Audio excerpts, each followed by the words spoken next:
या संदर्भात तुम्ही भेट दिली आहे घटना? मुक्ताईनगर येथे रक्षाताई खडसे केंद्रीय मंत्री यांच्या पेट्रोल पंपावर काल रात्री 11 वाजता दरोडा पडला.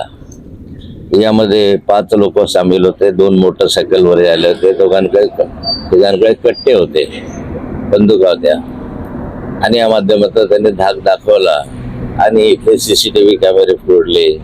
त्याच्यामधलं जे सर्व साहित्य ते घेऊन गेले. नंतर जवळपास 1 लाखाचे वर रकमेची ते लूट केली. एक दहशतीचं वातावरण पसरवण्याचा त्यांनी या प्रयत्न केला. निव्वळ इथेच केला असं नाही, त्या अधिकारी म्हणून पेट्रोल पंप आहे तिथं ते गेले. तिथेही त्यांनी असं लूटमार करण्याचा प्रयत्न केला. नंतर वरणगावला गेले. वरणगावला त्याने फायरिंग केलं या ठिकाणी.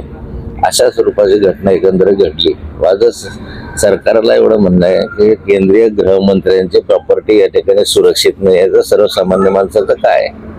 एक दिवसा ढवळा म्हणजे 11 वाजता हा मध्यवस्तीतला पेट्रोल पंप आहे. इथे गर्दी मोठ्या प्रमाणावर असते येणाऱ्या जाणाऱ्यांची.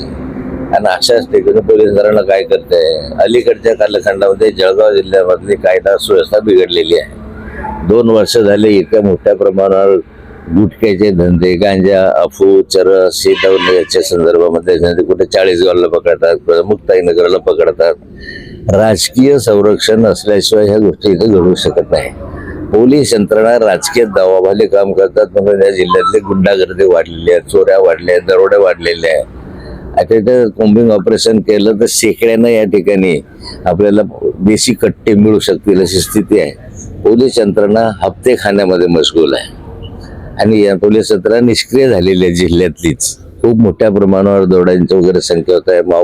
लिचिंग मध्ये माणसं मरत आहेत आणि जामनेर सारख्या शहरामध्ये अशी स्थिती निर्माण होते. अलीकडच्या कालखंडामध्ये अनेक मर्डर जळगाव शहरामध्ये आपसातल्या गुंडागर्दीमधून झालेले आहेत. ही स्थिती जळगाव जिल्ह्यातली आहे. मला वाटतं मागच्या कालखंडामध्ये एक घटना रक्षाताईंच्या मुलीच्या संदर्भामध्ये घेतली. ते गुन्हेगार अद्याप फरार आहे. ते छातीवर फिरत आहे. राजकीय दबावामुळे त्यांनाही अटक होत नाही किंवा त्यांचाही जामीन रद्द होत नाही अशी स्थिती आता जी आहे. एकंदरीत कायदा सुव्यवस्था संपूर्णतः बिघडलेली आहे.